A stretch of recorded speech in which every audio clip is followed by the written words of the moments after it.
일단 그날 해제 결의안 통과의 순간 그리고 그때 동시에 벌어졌던 혼란스러운 상황들을 먼저 여쭤보고 싶은데 국민의힘의 추경호 원내대표가 사실 개엄날 밤에 행적을 두고 참 여러 얘기가 있었어요. 네. 지금도 사실 있는데 의원들을 당사로 소집하라고 했다가 또 본인은 정작 국회에 있었고 이런 여러 가지 혼란이 있어서 국민의힘 내에서도 좀 반발의 목소리가 있었는데 예. 짧게 이 상황을 어떻게 보셨고 만약에 이런 추 원내대표에 의한 혼선이 없었다면 18명 이상의 국민의힘 의원이 해제 결의안에 찬성을 했을지 네. 이렇게 보시는지도 궁금해요. 어떻게 예상하세요? 저는 그날 밤 추경호 의원을 보면서 오늘 의도치 않게 책 이야기를 하게 되는데 네. 이렇게 프랑스 작가들 있잖아요. 빅토르 위고나 찰스 디킨스 작가들 소설 보면 꼭 한 명 그런 캐릭터들 나오잖아요. 아주 기괴한 캐릭터들. 예. 예. 어떤 뭐 시체를 판다든가 무덤에 가서 시체를 파는 사람들, 그리고 어떤 숙박하러 오는 사람들의 주머니를 홀기는 사람들. 네. 저는 딱 추경호 의원을 보면서 그 사람들 생각이 나더라고요. 정말 지저분한 짓을 한 거잖아요. 차마 뭐랄까요? 인간의 형상으로서는 할 수 없는 아주 기괴하고 해괴망측한 짓. 저는 이분을 보면서 무슨 생각을 했냐면 만에 하나, 이건 가정인데 윤석열 대통령의 그날 밤 초법적인 그와 같은 쿠데타 행위, 네. 친위 쿠데타가 성공했다라면 성공했다. 추경호는 어떤 식으로 기록되었을까? 상당한 충신이 되었을 것 같아요. 자당 원내대표이면서 자당 의원들을 네. 이 국회에서의 이 계엄을 무력화하는 해제 결의의 투표를 성원이 못되게 함으로써 지대한 성과를 이뤘다. 그렇게 기록이 됐어요. 네. 또.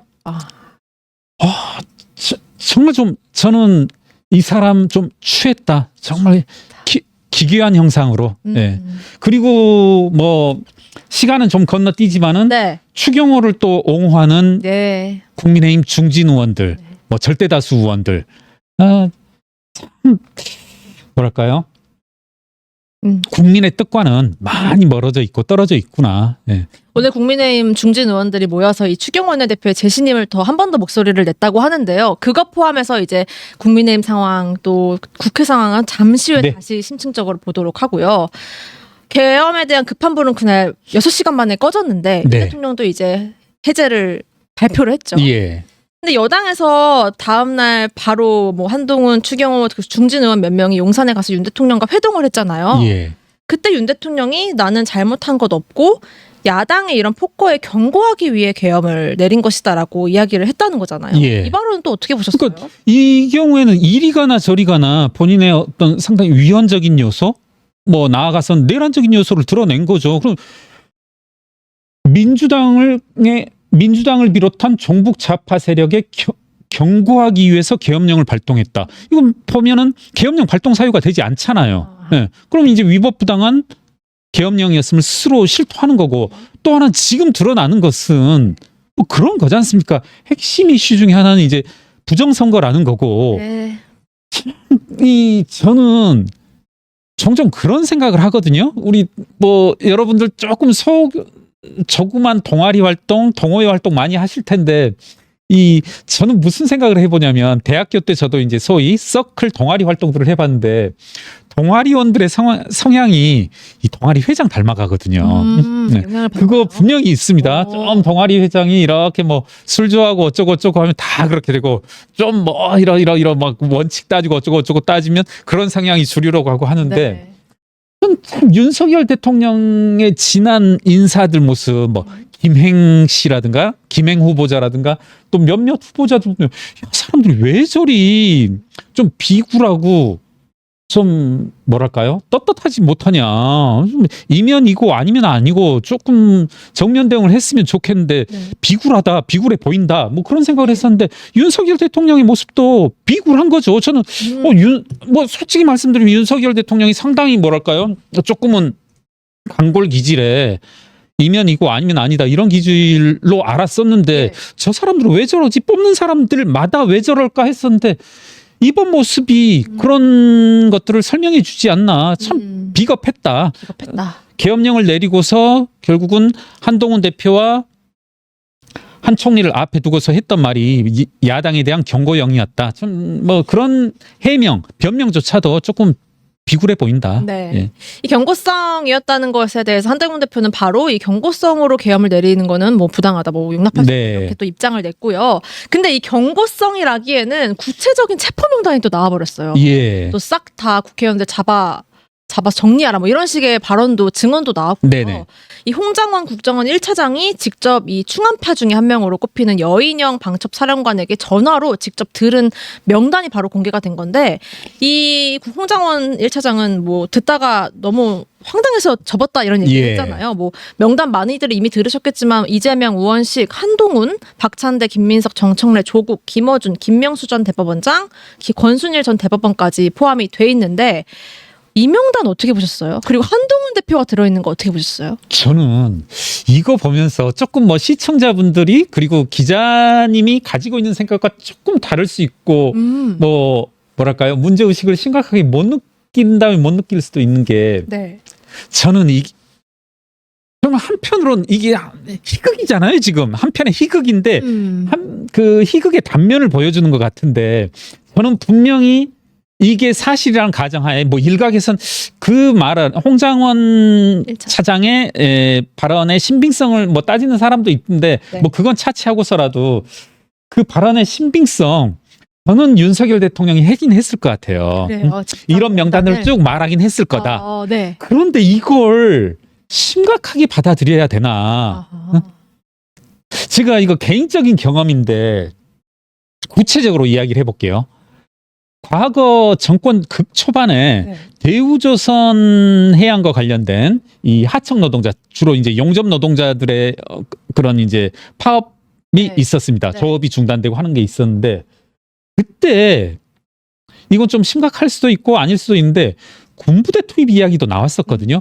혹시 모르겠습니다. 그런 게 이제 뭐 언론에도 공개가 됐는지 모르겠는데, 이걸 그런데 이제 뭐 군부대 투입이다 했을 때 들었던, 직접적이든 간접적이든 뭐 간접적으로 들었겠네요. 제가 뭐 윤 대통령으로부터 직접 들었을 리는 그것과 관련해서 만무하고 심각하게 안 받아들이거든요. 그러니까 저는 윤석열 대통령이 이 명단을 분명히 말하긴 말했을 거다. 그런데 이걸 방첩사령관인가요? 여인이요. 이 사람이 심각하게 받아들인 건, 이건 또 한편의 희극 아닌가. 다큐로 받아들인 거. 예. 그러니까 저는 뭐 냉정하게 보면 윤석열 대통령의 비정상적인 면모, 조금은 뭐랄까, 지금 사실 뭐 별의별 이야기들이 많잖아요. 이 정상적인 사람의 입에서 나올 말들은 아니잖아요. 심지어는 한동훈 대표까지. 아니 그리고 뭐 김어준, 김민석, 김민웅, 이 사람들 왜 이야기합니까?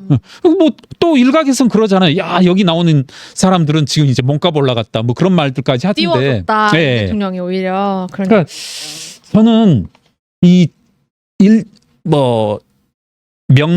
명단이 윤석열 대통령 입에서 나오고, 그리고 그것이 뭐 방첩사령관을 통해서 재생산되고 하는 일련의 과정들 뿐만 아니라 그 확대되는 과정조차도 상당히 희극적인 요소, 그러니까 뭐랄까요? 뭐 술자리, 그런 해석도 많았잖아요. 저 술자리에서 망상 속에서 하는 짓이다. 아하. 분명히 그런 요소가 전 있다고 보거든요. 그리고 모르겠습니다. 저는 한동훈 대표의 워딩 중에 그런 부분을 봤어요. 뭐 그게 언론에서 다시 제가 찾아보려니까 쉽게 못 찾았었는데, 네. 누구든지 몸싸움을 해서라도 막았어야 됐다. 전 그 부분을 상당히 좀 안타깝게 보는데, 감히 해석하건데 윤석열 대통령을 가장 잘 아는 사람 중에 한 명이 한동훈일 그럴 테고, 수밖에 없죠. 지금 이 상황에 대해선, 그러니까 돌이켜보면 한동훈 대표는 그 현장에 없었지만 윤석열 대통령이 어떤 상황 속에서 어떤 심리 상황에서 그런 짓을 했을 거라는 건 충분히 연상이 될 테고, 그 상황에선 무조건 막는 수밖에 없었다. 네. 보면 전 이 자리에서 말하고 싶은 것 중에 하나가 참 유력 인사들. 네. 제가 이때 말한 유력 인사 중에는 정말 고위급 인사들, 정말 우리나라의 5선, 6선하고 뭐 총리 물망에도 자주 오르내리고 그런 분들인데, 그런 사람들이 하는 자랑 중에 하나가 저한테 항상, 저도 들었었거든요. 오늘 나는 윤 대통령이랑 술 마셨다. 어제도 불러갔다. 아하. 누가 와서 또 나를 데리고 갔다. 좀 이따 당신이랑 만나고 난 이후에 곧바로 간다. 뭐 이런 말들을 정말 숱하게 여러 사람에게 들었거든요. 네. 그 사람들 그렇게 자랑만 할 게 아니라 전 그 사람들 막았어야 됐다. 이건 충원을 했었어야 그렇죠. 된다. 그 예, 예, 예. 실제로 그런 분들도 계실 거라고 생각을 하거든요. 네. 충원을 직원을 했던 사람들. 근데 그 사람들은 모두 한결같이 쓸려 나간 거잖아요. 다음엔 안 불렀겠죠. 예. 그리고 이제 상당히 인간적 모욕을 당하면서까지 뭐 인간관계를 훼손하고 뭐 모욕을 당하고 감내하고 한 건데 이게 어쩌다가 이 지경이 됐는지 윤석열 대통령 입장에서는 그랬을 것 같아요. 제가 뭐 윤석열 대통령에 빙의해 본다라면 네. 매일 저녁 한 사람 한 사람 정말 어떻게 보면 유력 인사들 뭐 검찰총장 시절에는 검사 시절에는 뭐 쉽게 접근할 수 없는 그런 사람들을 보면서 그 사람들이 곧대로 본인이 하는 말을 듣고 맞장구 쳐주고 하는 모습을 보면서 이게 그 어떤 이성적인 제어 능력을 상실한 게 아닌가. 그래서 지금 이 사태까지. 저는 그렇게 봅니다. 그래서 그날 당일 뭐 국무회의 당일의 뭐 분위기 네. 발언 내용들도 나오고 있는데 장관 한 명 한 명 누구라도 목숨을 걸고라도 그건 뜯어 말렸어야죠. 저는. 네. 뭐 폭력을 행사한다라면 저는 맞고서라도 말렸어야 됐다. 이건 그랬어야 될 일이다. 사실 그 국무회의가 개엄 직전에 있었는데 거기서 사실 얼마나 누가 만류를 했는지는 밝혀지지 않았지만 알 수 예. 없지만 네네. 누구 하나 이제 직을 걸고 정말 몸으로 막아섰을 거라고 보이진 않잖아요. 사실. 그렇죠. 이렇게 예. 했다는 거는. 그래서 국무회의 결국은 국무회의 그리고 뭐 소위 말하는 뭐 장차관회의가 국무회의이겠습니다만은 예.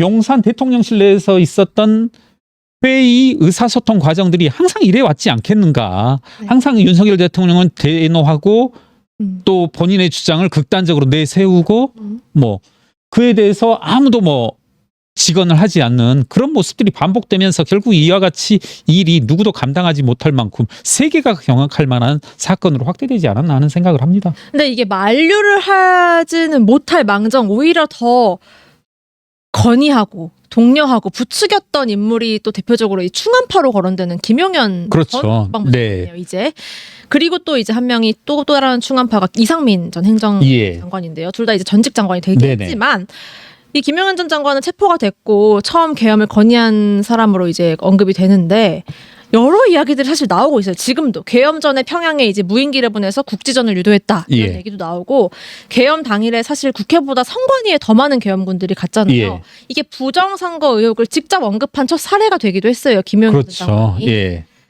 이분 대체 왜 이러는 건지 어떻게 해야 되나요? 이분에 대한 뭐 처벌도 한번 전망을 해볼까요? 저는 이분 김용현 씨 본인이 스스로 자랑스럽게 본인이 계엄을 건의했다라고 예. 자처하고 또 확인도 된 상황이니만큼 법에서 정한 어떤 극단적인 최고 형벌을 취해야 되지 않나 내란과 관련되어져서 예, 저는 그렇게 봅니다. 물론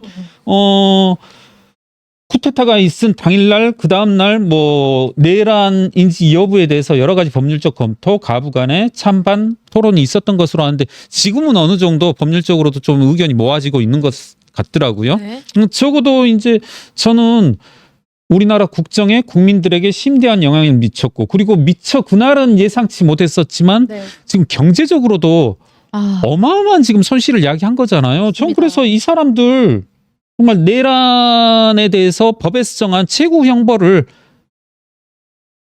선고하고 또 곧바로 집행해야 된다. 이런 사람들은 뭐 민주주의가 살아있다라면 이와 같은 체제 전복 세력에 대해서는 법의 엄단이 있어야 되겠죠. 네. 그리고 이제 참 이 자리에서도 몇 번 언급했었던 것 같은데 사실 전설처럼 내려오는 뭐 저한테도 몇 분이 그러시더라고요. 제가 이제 술자리에서 몇 번 전한 적은 있거든요. 네. 제가 윤석열 대통령 이 후보 시절에 비슷하? 아크로비스타죠. 네. 예. 거기 갔을 때도 이제 그 자리를 주선해 준 사람이 이제 나오면서 그 말을 하더라고요. 하루 종일 그 유튜브만 본다. 그 얘기 또 맞아요. 이번에 네. 나왔어요. 네, 진짜였구나. 그게 어떻게 보면 예.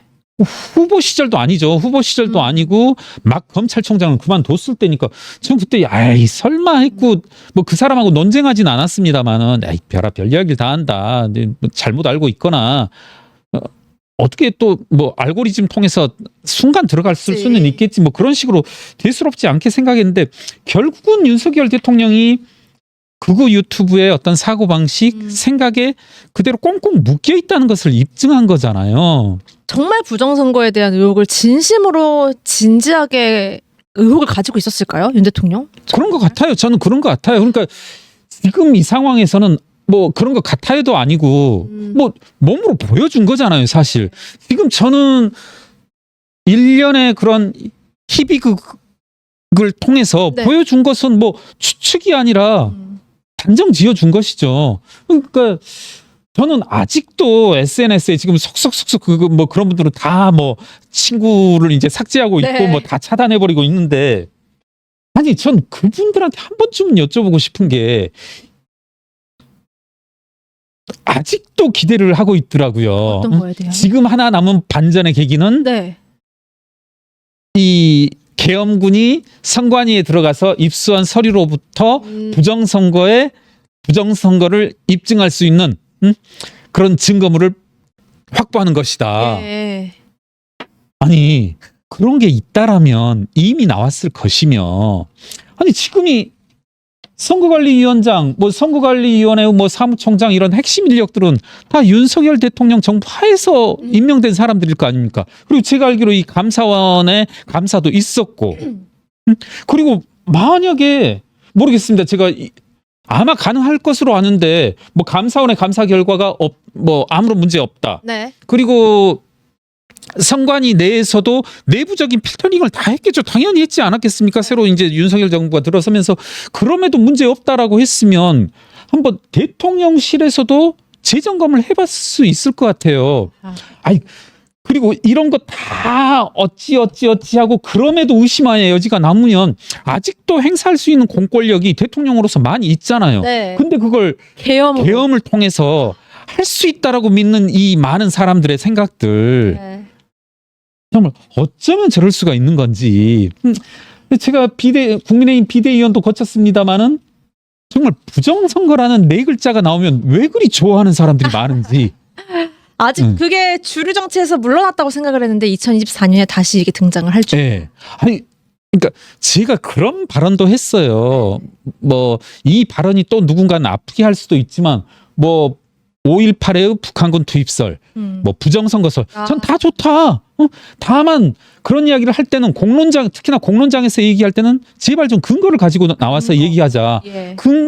어떤 합리적인 근거만 가지고 있다면 우리가 무슨 이야기를 못 하겠냐. 근데 지금 부정선거에 대해서는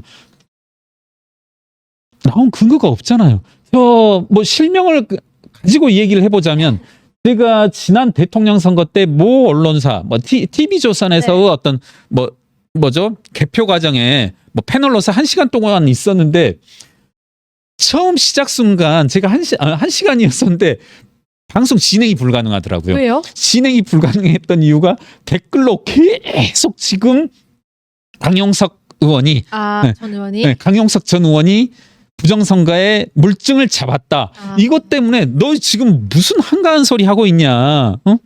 조선일보였네. 조선일보.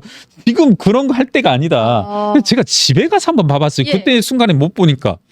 제가 봤을 때 느낌은 그겁니다. 뭐 저는 심각하게 안 봤는데 그냥 앞에 지나가는 선관위의 그 개표함, 네. 개표함 박스가 이동되는 트럭.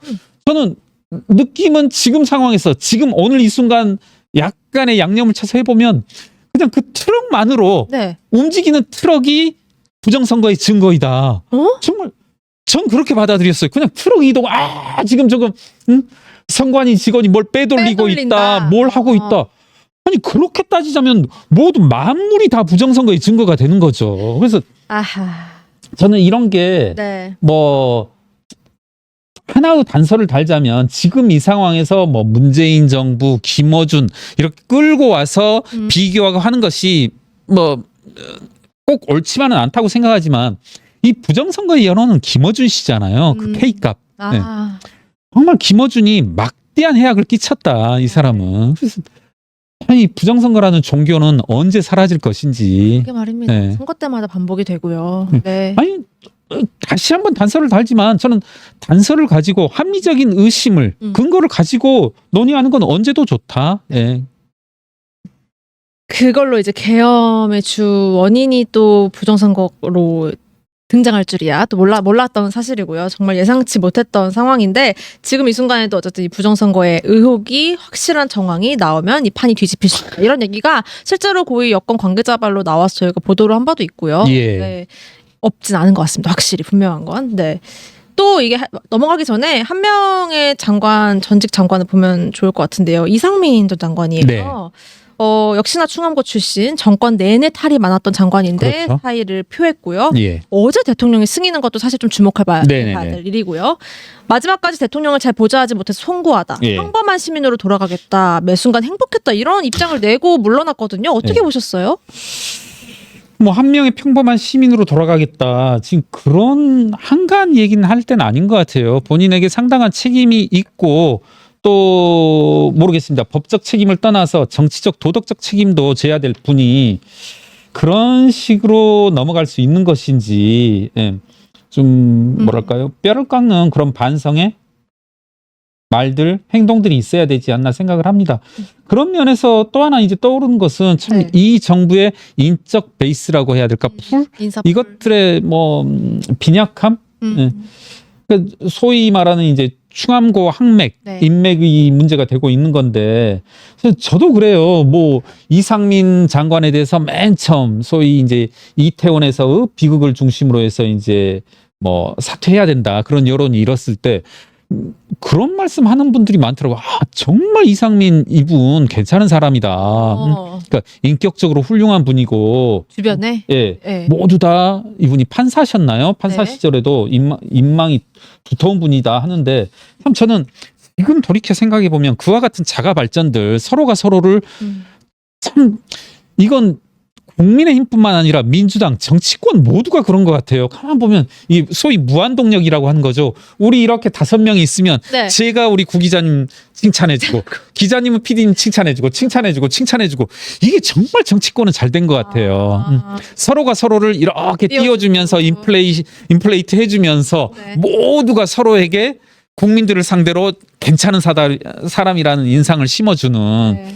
그래서 저는 앞에서도 말씀드렸지만 다시 한번 이게 모두의 책임일 수는 없고 누구 하나 분명히 전 윤석열 뭐 김용현 이런 사람들이 책임을 져야 되는 뭐 비극이라고 생각하는데 네. 이 정치권의 어떤 풍토들이 상당히 이런 일들이 발생할 만한 환경을 조성해줬다, 만들어냈다 이런 생각을 합니다. 국회 상황 넘어가기 전에 한 가지만 더 여쭐게요. 특정 사령관, 뭐 수방 사령관, 또 오늘은 국회에 이제 투입됐었던 707 부대의 단장까지 예. 계속 이제 계엄 전후 상황에 대해서 폭로를 하고 있잖아요. 네네네. 뭐 종합을 하면 계엄에 대해서 미리 알지 못했고 어쩔 수 없이 따른 것이고 뭐 김용현이나 심지어 윤 대통령이 직접 이 상황을 전화해서 지시하고 점검했다 이런 내용들을 폭로하고 있고 특히 주목할 점은 이분들 중에 뭐 김병주 의원 같은 민주당 야당 의원을 통해서 폭로를 하는 이 상황도 참 생경해요. 그러니까요. 보셨어요? 저도 지금 뭐 이제 소위 활약하고 있는 의원들이 김병주, 뭐 박선원, 뭐 지금 추미애 의원도 나오고 김민석 의원도 그렇습니다. 나오고 하는데 조금 과연 이게 바람직한가? 법적 절차에 따라서 정한 뭐 수사도 있을 것이고 네. 그리고 어찌 됐든 간에 본인이 지켜야 할 뭐 비밀 준수 의무도 있고 할 텐데 정말 제가 이제 쭉 보니까 저도 707 부대라는 걸 처음 접해봤는데 무시무시한 부대더라고요. 그리고 정말 부대의 부대장이라고 한다라면 정말 보안이 생명이지 않습니까? 그런 분들이 이렇게 얼굴을 들이밀고 방송에 나와서 하는 것이 과연 바람직하기만은 한 건가? 저는 분명히 이 사태의 진실 그리고 본인이 수행했던 역할에 대한 어떤 진실된 발언들은 반드시 나와야 되는데 그건 밝혀져야 함에도 불구하고 이것들이 야당 의원들의 한번 뭐랄까요? 손을 거쳐서 나오는 게 과연 이게 바람직한 모습만은 아닌 것 같다. 저는 그런 생각을 합니다. 그리고 이 과정에서 과연 그런 것들이 정말 진실하기만 할까? 저는요. 뭐 모르겠습니다. 뭐 실명을 거론하죠. 여기에서 홍장원 1차장에 대해서도 여러 가지 또 누군가 뭐 증언의 형식으로 네. 뭐 이거잖아요. 뭐 내 친구 홍장원은 이런 사람입니다 해가지고 장문의 글들이 쭉 돌고 네. 뭐 어린 시절을 어떻게 보냈고 부모는 어떻고 학창 시절 어땠고 이런 것이 나오는데 저는 그래요. 제발 그런 것들이 그와 같은 일련의 그분의 성장 과정이 네. 도대체 발언의 진실성을 얼만큼 보장해 주는가. 저는 솔직히 말하면 뭐가 떠올랐냐면 네. 김남국 의원에 대한 그 고등학교 때 은사분. 네. 네. 어떤 거죠? 내 제자 김남국은 이런 사람이다. 좋게 이야기하는 그렇죠. 평가를 하는. 네. 좀 몇몇 뭐 문구들은 좀 기억이 나는데 우리 김남국은 부러질지언정 절대 뭐 불의를 보고 타협하지 않을 것이고 정의로운 사람이다. 그런 말들을 하는 게 조금은 그래서 법에서 정한 절차들 네. 그리고 본인이 밝혀야 될 진실은 언제든지 이야기할 지금 특히 뭐 분위기가 어떤 억압적이고 그런 상황이 아니잖아요. 예. 그런 상황에서 과연 이런 식의 소위 말하는 양심선언, 좋게 말하면 내지는 폭로 이런 것들이 저는 바람직하기만 한가. 이런 루트를 통해서 특히나 그렇죠. 하는 것이. 그런 것들이 얼마든지 오히려 왜곡될 수 있는 것으로 보거든요. 저는. 네. 예. 그리고 그렇습니다. 저는 뭐 몇몇 분들을 또 가만히 봐보면 저는 이런 것도 봤어요. 그러니까 몇몇 분들이 막 뭐 폭로라고 하면서 뭘 하고 있냐면 2024년 12월 3일에 있었던 일, 2004일에 있었던 일, 5일에 있었던 일을 쭉 이야기해요. 네. 그건 저도 할 수 있죠. 제가 지금 2022년 뭐 예를 들어서 월드컵 2023년이었습니까? 코로나로 인해서 2023년 월드컵 쭉 1위부터 8위까지 예상하는 거 너무나 쉽죠. 그걸 예상의 이름으로 할 수 있는 건 아니니까.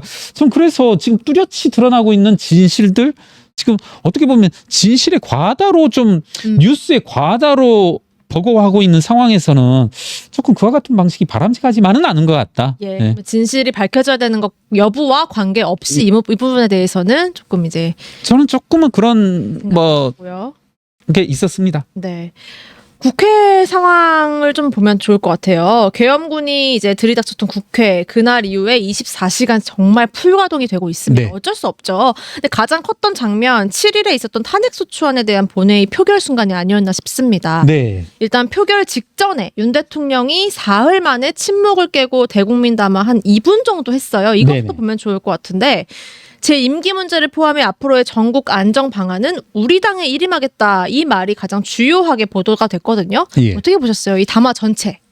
사실 이제 담화 직전에 그게 친위 쿠데타가 있은 네. 한 3일 후 뭐 꽤 시간이 경과하고 난 다음에 그렇습니다. 것인데 누군가 뭐 전 의원이 그런 말씀을 하더라고요. 한 번은 저랑 이렇게 식사를 하다가 정말 지금 잘하고 있다. 윤석열 대통령이 지금 그나마 잘하고 있는 건 네. 하루 이틀 사흘 동안 입 다물고 있는 것이다. 침묵하는 예. 것이다. 왜 국민들은 답답했는데? 그렇죠. 어떻게 네. 보면 당연히 본인이 왜 그와 같은 친위 쿠데타를 벌였는지 네. 말도 안 되는 행각을 벌였는지를 설명하는 게 당연히 의무이고 필요하다라면 사과 100배 사죄하는 게 의무임에도 불구하고 그 의원이 이제 그와 같이 한마디로 공감하는 게 그분 윤석열 대통령 그 순간에도 본인은 잘못한 거 없었다는 거거든요. 그리고 네. 그분 캐릭터상 그런 말을 했을 거고 그럼 그건 이제 불타오르는 불에다가 장작더미에다가 이제 휘발유를 붓는 짓일 텐데 네.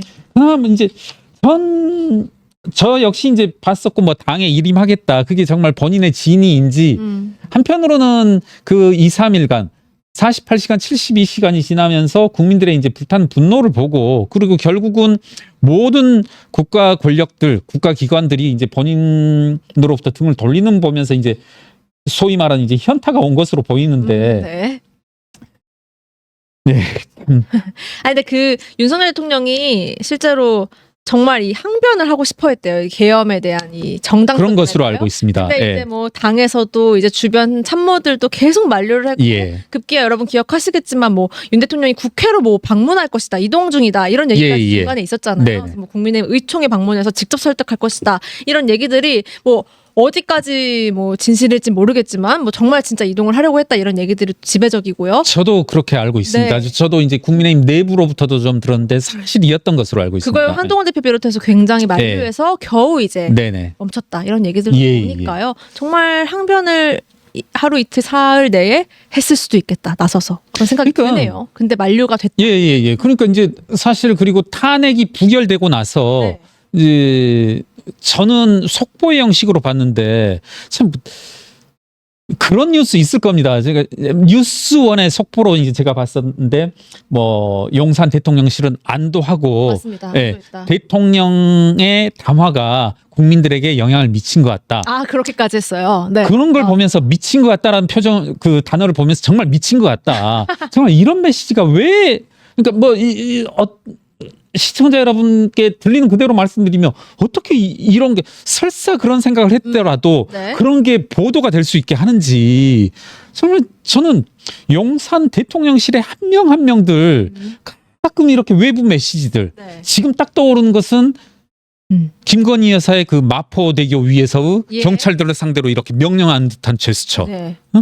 그게 바로 직전 하루 전에 김건희 여사는 그 행사할 권력이 없다는 이유로 공직자윤리법의 무죄 취지의 어떤 그런 네, 유권 해석을 받은 그 다음날 지휘하는 듯한 모습을 내보내고 네. 지금 그때 그 순간에도 안도하고 있다. 이런 메시지가 나가게 하는지 정말 그런 사람들이 있어야만 이런 쿠데타도 가능했었겠다. 누구 하나 대통령실에 정상적인 사람이 없으니까 이런 일이 가능했다라는 생각이 들더라고요. 대통령실도 대혼돈 상태이긴 할 거예요. 그 뭐 윤 대통령은 체포를 직접 지시한 적 없다고 입장 발표했다가 1분, 2분 만에 취소한 적도 중간에 맞습니다. 그렇습니다. 여러 일이 예. 터져서 잘 잊으셨을지도 모르겠지만 이런 일도 예, 있었고요. 그렇습니다. 예. 대통령실이 참 지금 혼란 상태다, 멘붕 상태다. 그건 맞는 것 같은데 앞선 대통령실의 그동안의 이제 해명, 번복 입장을 봤을 때 또 뭐 그렇죠. 저는 이번의 일은 아니다. 이런 그러니까 모습이. 혼란 내지는 네. 일관성은 뚜렷이 있다.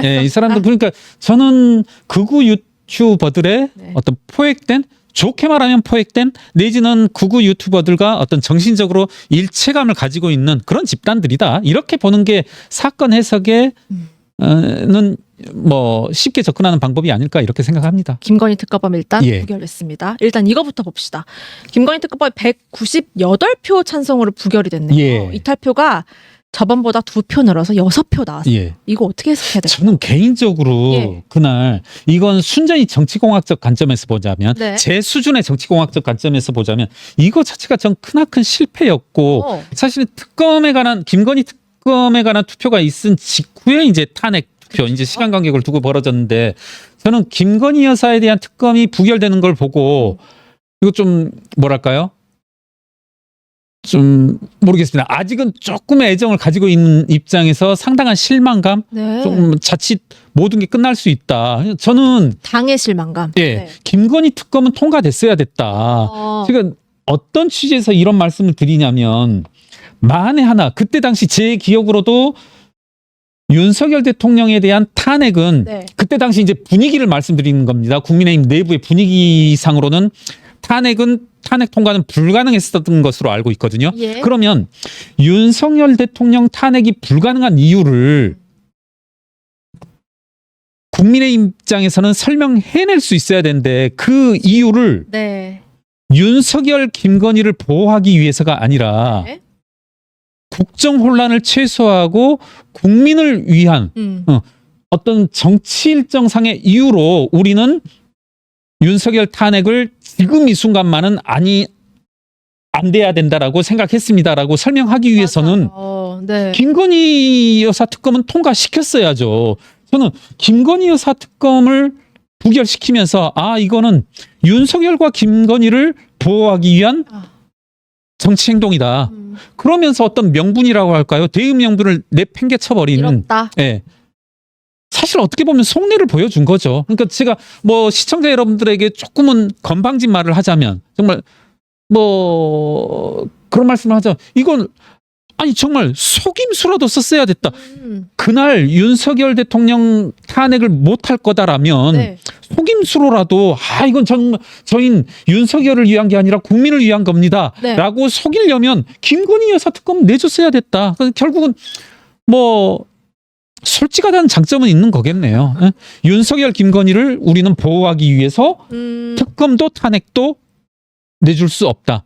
전 그래서 그날 한 명의 그 앞서 추경호라는 사람을 네. 정말 프랑스 소설의 기괴한 캐릭터로 떠올렸다라면 또 한 명 장동혁 그 최고위원 이 사람이 상당히 인상 깊게 보여지더라고요. 사실 친한동훈계로 분류가 되었죠. 그렇죠. 대표적인. 네. 이 사람이 이제 어떤 입장을 발표했었냐면 네. 좀 이분이 어떤 이야기를 했는지 좀 꼼꼼히 따져보고 했는데 정확히는 이겁니다. 예. 특검 2등 탄핵 2등 통과되면 본인은 최고위원직에서 사퇴하겠다. 특검도.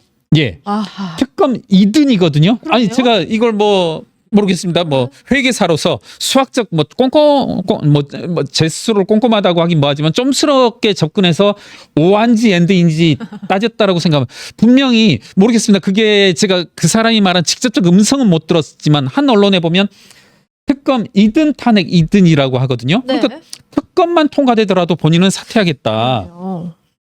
또 하나는 이 사람이 좀 야비한 것 이게 뭐냐면 최고위원을 사퇴하겠다라고 하는 것은 지금 인적 구성이 제가 알기로 4대 3인가요? 친한대 친윤. 그렇죠. 네. 네. 4대 3이어서 맞아요. 한 명이라도 이탈표가 생기면 네.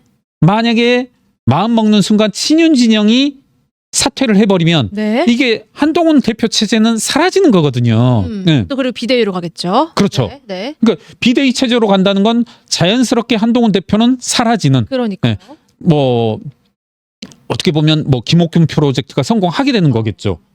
그런 걸 단서를 걸 수 있나? 오. 지금 최고위원 사퇴한다. 어떻게 보면 장동혁 의원이란 사람이 최고위원을 사퇴하든 말든 일반 국민 입장에서는 개뿔 아무 관심이 없는 거죠. 네.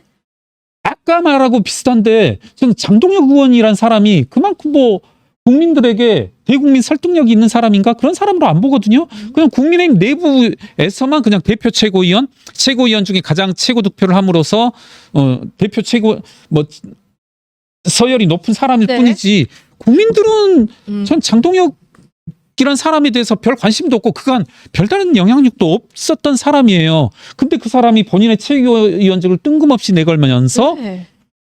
특검이든 탄핵이든 통과되면 그만두겠다. 이건 정말 조금은 단편적으로 보더라도 참 야멸찬 행동이다.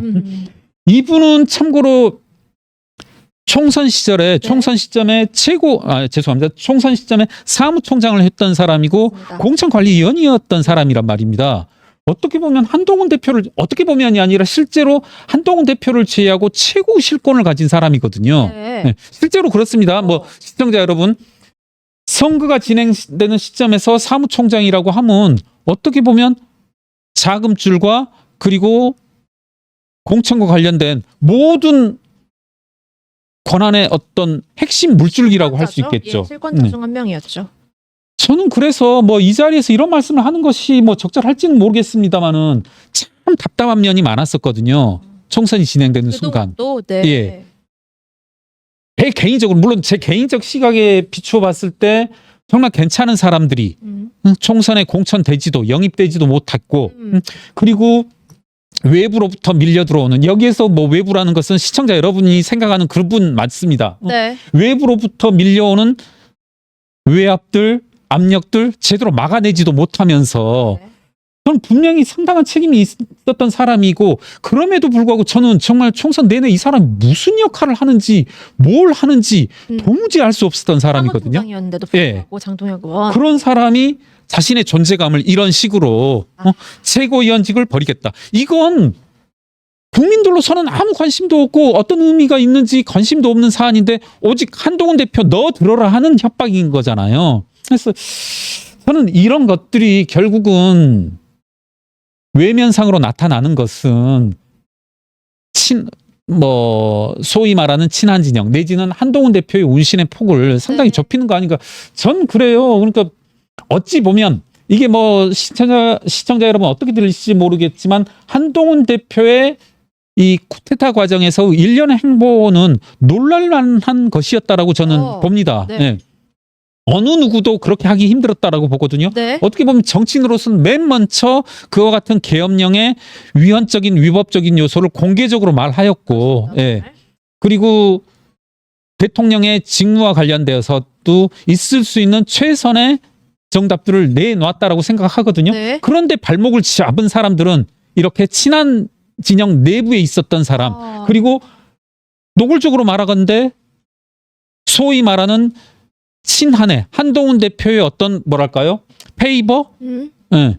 그런 걸 가장 많이 받은 사람이 이런 식으로 한다는 것은 정말 전 안타깝고, 결국은 그래요. 저는 모르겠습니다. 이게 저의 사감이 어떤 편중된 시각이 있을지도 모르겠지만은, 전 개인적으로 윤석열 대통령은 탄핵되는 것도 네. 지난 며칠 전이죠. 탄핵되는 것도 하나의 방법이다. 이런 거였는데 결국 그것은 국민의힘 의원들로 말미암아서 실패했던 건데, 예. 이와 같은 일련의 과정들, 한동훈 대표가 본인의 뜻대로 당을 못 이끌지 못하는 원인 중에는 이런 것들이 있다. 예. 결국 한동훈 대표에게 든든한 이제 뒷받침이나 힘이 돼주고 그 목소리를 같이 이제 내줄 만한 세력이 친한계잖아요. 그렇죠. 친한계 일각에서조차 사실 제가 듣기에도 의원총회에서 누가 친윤계인지 누가 친한계인지 구분이 안 될 정도로 탄핵 반대 목소리가 강했다라고 나왔을 정도니까. 저도 그렇게 들었습니다. 예. 그렇다면 그 직전에 직무정지에 대한 이야기를 하면서 어쨌든 뭐 탄핵에 뭐 완전히 뭐 동의했다고 봐야 될지 모르겠지만, 그런 한동훈 대표의 입장과는 또 다른 결의 목소리를 네. 친한계가 냈다는 네. 거잖아요.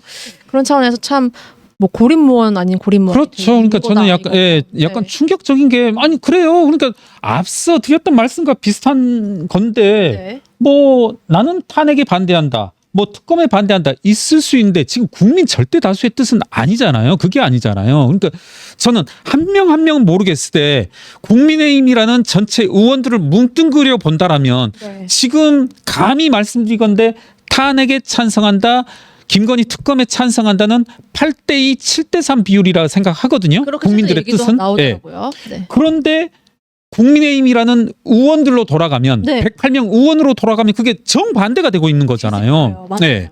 도대체 이게 어떻게 이 사람들이 국민의 선량이라고 할 수 있으며 국민을 뜻을 대의한다고 할 수 있는지 깊은 의문이 들고, 네. 네.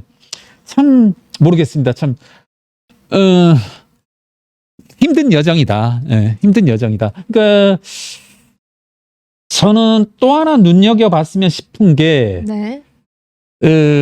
정말 누군가 지적하고 있지만 우상호 의원이 그런 말씀을 했잖아요. 네. 이 탄핵은 국민의힘 내부에 10표를 모으고 했어야 됐다. 그런 얘기했죠. 저는 우상호 의원 말씀에 이제 동의해 본 적이 몇 번 없긴 한데, 이건 조금은, 그러니까 뭐 제가 이거 조롱조로 그리고 뭐 이거 희화하면서 말씀드리는 게 아니라 그런 과정이 필요했다. 사실 정치라는 게 그런 거잖아요. 예. 예. 그러니까 민주당도 탄핵을 하려고 했다라면 10표를 모으고서 했어야 되는 건데, 그런 과정 없이. 그리고 저는 참 웃긴 게, 특별히 생각나는 거 박주민 의원이라든가, 네. 갑자기 이제 무슨 메시지를 발표하냐면 국민의힘 의원들을 향해서 이제 메시지를 발표하더라고요. 탄핵이 동참해라. 참 웃기다. 자신들은, 아니 뭐 저는 계속 말씀드리지만, 윤석열 대통령의 이와 같은 행보에 비해서, 행보에 지금 이 순간 이재명의 여러 가지 파렴치범을, 네. 파렴치한 범죄 행위를 대비시키고 싶은 목적은 없습니다만, 네. 이재명의 온갖 추잡한 범죄 행위에 대해서는 입 다물고 있던 인간이 국민의힘 의원들을 향해서 그런 목소리를 하는 건 좀 아니지 않나. 국민들을 향해서는 얘기해라. 그 말을 듣든지 말든지. 예. 그랬던 사람, 이런 일련의 행보들, 저는 뭐 박주민이나 김병주라든가 김민석, 추미애, 이 사람들이 뭐 그간 국민을 위해서 무슨 일을 해왔는지 의문스러운 분들이 갑작스레 이렇게 정의의 사도인 마냥 나서는 거. 지금 정의의 사도는 국민이죠. 국민이 분노하고 있고, 예. 국민이 정치인들을 이끌어가고 있는 거지, 마치 정치인들이 국민을 이끌어가고 있는 것 마냥 그렇게 착각을 하면서 나대는 모습들이 참 보기 안 좋고, 네. 저는 그런 모습들에 대한 일련의 판단들은 국민들이 내릴 것이다. 내릴 것이다. 그리고 조금은 기자님도 말씀하셨지만 네. 한동훈 대표의 고립무원한 상태 이런 것들을 보면서 뭐 간동훈이다 뭐다 입장이 왜 수시로 바뀌냐. 그런 아니 보도나 야권의 비판이 계속되고 있어요. 네네. 사실. 그리고 이제 국민의힘 지지층 일각에서도 예. 상당히 이제 그런 메시지들이 맞아. 많이 이제 퍼뜨려지고 있던데 네. 아니 상황이 변하고 있는데 아니 그러잖아요. 네. 상황이 지금 시시각각으로 변하는데 저는 이 말은 할 수 있을 것 같아요. 한동훈이 맞다 틀리다는 제가 장담은 못할지언정 네. 한동훈 대표는 지금 계엄 시점 이후로 일관성은 유지하고 있다. 네. 네. 저 갑자기 좀 뜬금없는 얘기지만 제가 재수할 때 영어 지문 영어 공부해야 되니까 네. 이런 것 한번 읽은 적이 있어요. 외계인이 와가지고 인간들의 양태를 보니까 그런 거였거든요. 이렇게 똑같은 것을 물을 마시면서 와 이건 정말 뜨겁다. 네. 그리고 어떤 땐 또 똑같은 물을 가지고 아 이건 차갑다 하는 것을 보면서 인간이란 동물은 참 간사하다. 그러면서 인간이란 동물을 죽였다. 뭐 이런 게 나오던데 네. 아니 지금 한동훈 대표는 전 여실히 일관성은 보여주고 있다. 그리고 계엄과 관련 예.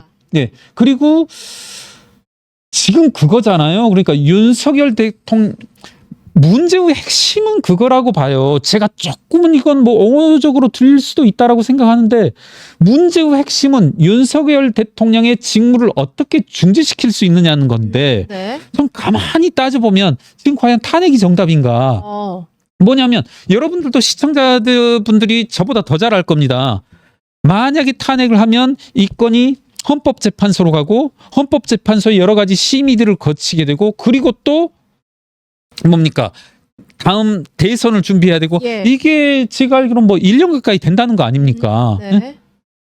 그게 과연 맞는지 더더군다나 민주당이 자초하여서 지금 헌법재판관이 6명밖에 없는 상황. 그래서 현재는 예. 현실적으로 그와 같은 탄핵안이 통과되려면 만장일치가 되어져야 되는데 그게 과연 될 건가 하는 것부터 해서 그래서 여러 가지 현실적인 방안들이 또 많이 나오고 있잖아요. 예. 그래서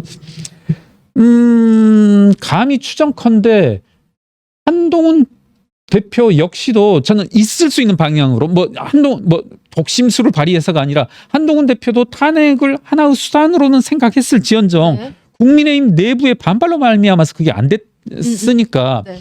이 같은 상황 속에서 어떻게 하면 효과적으로 본인이 말한 대통령의 직무정지를 할 수 있을 것인지 여러 가지 소위 말하는 한한 담화 그리고 이제 총리와 더불어서 국정을 수행해 나가겠다 여러 이제 반발들도 있고 하던데 그런 고육지책이 나오고 있는 거 아닌가 하는 생각을 해봅니다. 이 한한 담화 말씀하셨는데 이거에 대해서 이재명 대표 바로 이제 기자회견 하기로 네. 했고요. 야당에서 한동훈 대표는 여당의 대표일 뿐인데 무슨 권한으로 이렇게 한덕수 총리와 국정을 사실상 같이 이끌어 나가겠다고 발표를 한 것이냐 이런 비판이 나오고 있는 거에 대해서는 어떻게 보세요?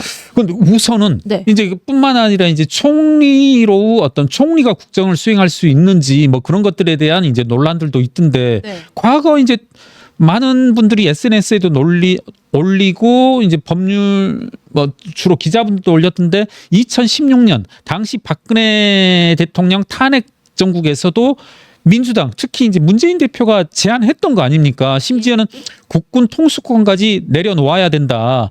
당시 이제 박근혜 대통령이 탄핵 이전에 국정을 수행하고 있는 과정에 국군 통수권을 비롯한 일련의 어떤 국정 운영에 대한 방향 키를 내려놔야 된다. 그런 말들을 하고 제안도 했었었는데 네. 이제 와서는 또 안 된다. 이렇게 말하는 것은 좀 앞뒤가 맞지 않는 내로남불의 국면 아닌가 하는 생각을 합니다. 그리고 감히 또 해석해 보자라면 네.